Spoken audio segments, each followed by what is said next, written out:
Welcome back to episode 90 of 5 Minutes of X, where the 5 is flexible and the mutants keep multiplying. I'm reading every mutant comic Marvel ever made month by month. This week, I promise this episode has at least one space volcano, which is already more than your average YouTube show.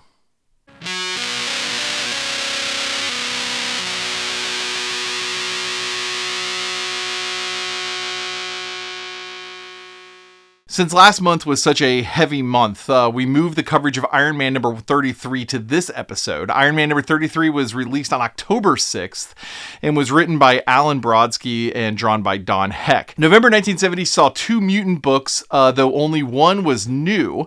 That one was the Avengers number 84, written by Roy Thomas with art by John Buscema. Then the X-Men number 68 dropped on the 24th and covered the first Sentinel arc from issues 14 and 15. I covered those issues in episode 25 and 27 of 5 Minutes of X, respectively. This is a recolored cover from issue 15, which bums me out. I like the new covers, and the cover for 14 was actually better than the one from 15, so it's kind of a double whammy on that particular bummer. All right, moving on. The Iron Man book covers an attempt by Spymaster to take down Stark Industries. There's a one-panel cameo of Wanda and Pietro during a scene where Tony is thinking back through his history with the Avengers, teams both old and new. Our mutant heroes are just a cameo in this one panel, so that's it for this one.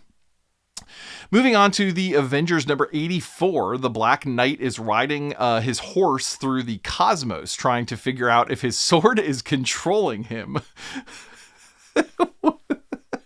All right, so we learned that indeed the sword is in charge, and Black Knight attempts to destroy the sword in a space volcano hole with liquid magma. But it won't let him. So much innuendo. All right. But in his attempt, Arkon, the something or other, is alerted to his presence and attacks the Black Knight. The Black Knight takes a beating here, and this actually awakes Wanda, like nightmare style. I guess that she has some residual connection to Arkon from a few issues ago. The entire Avengers team rushes to her side in uniform.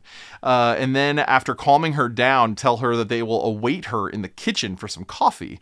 Why are they in uniform? Why do we never seem to see some of these characters out of uniform, especially Black Panther, who wears a full face mask like 24/7, even while he's asleep? It's just weird. Anyway, in any case, they call England to check on the Black Knight, and he is missing, which really gets our plot moving. We cut to Arkon's chambers, and Enchantress is beside him. Not much of an explanation of how Enchantress got from her retreat in the last issue to here, but there is a footnote mentioning that it did indeed happen. Thanks for the info there, Stan. Jeez. Also, where's Toad? That's all I want to know. All right, so Arkon has brought back the Black Knight to his castle as a prisoner and is demanding information on this spy mission that he is on. Black Knight is not on a spy mission, but Arkon does not believe this, and Enchantress makes this claim that she can make him talk. So we get some Horny pages here as a seductive kiss from Enchantress leads to the Black Knight telling the backstory about his sword. It ends as all British stories from the era do, in the center of Stonehenge at night with an old war team magic person sending the Black Knight off into the stars. And that's kind of where we started this issue off. Arkon thinks the kiss didn't work and that Black Knight is lying to him still. He believes the Avengers are coming for him, and the Avengers are, though, in a way. They're still looking for the Black Knight, and through some lame magic, the entire European Avengers mansion gets sucked into Arkon's realm. So here, Quicksilver does some impressive Speedy Boy stuff, and Wanda has a total badass spellcasting moment. This panel is just really cool. But since the Avengers must be captured in every issue, they all get wrapped in this sandy, hard mud.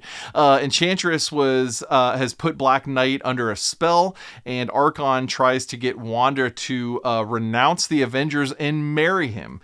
Dude, she said no. Jeez, all Pete's. All right, so Thor and Black Panther Panther set the rest of the team loose. Another battle ensues, but before a winner prevails, Arkon finds out that Enchantress was tricking him and realized the Avengers weren't trying to invade like he thought.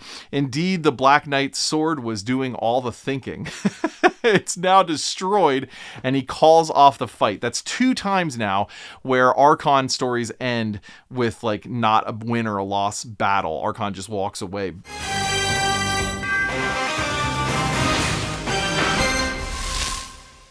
The entire character arc of the Black Knight is weird to me.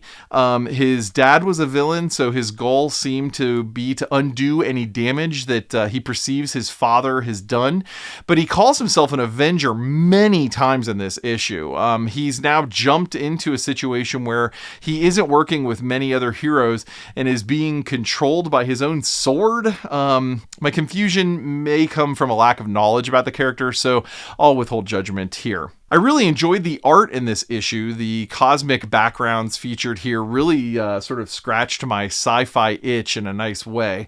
But the plot is kind of a padded mess. So much so that the innuendo can't save it. Wanda does have that one badass panel, but it's wasted by their capture right after. Why can't you just let her be powerful and win the day or whatever? I don't know. Cerebro is powering down. For character info, reading lists, and all the other nerdy mess I get myself into, head on over to Jordy.com. New episodes drop Wednesdays at noon and Fridays at 4 p.m. Eastern. Somehow, the weirder these comics get, the more sense they make to me. Which is its own kind of superpower, but like a totally lame one.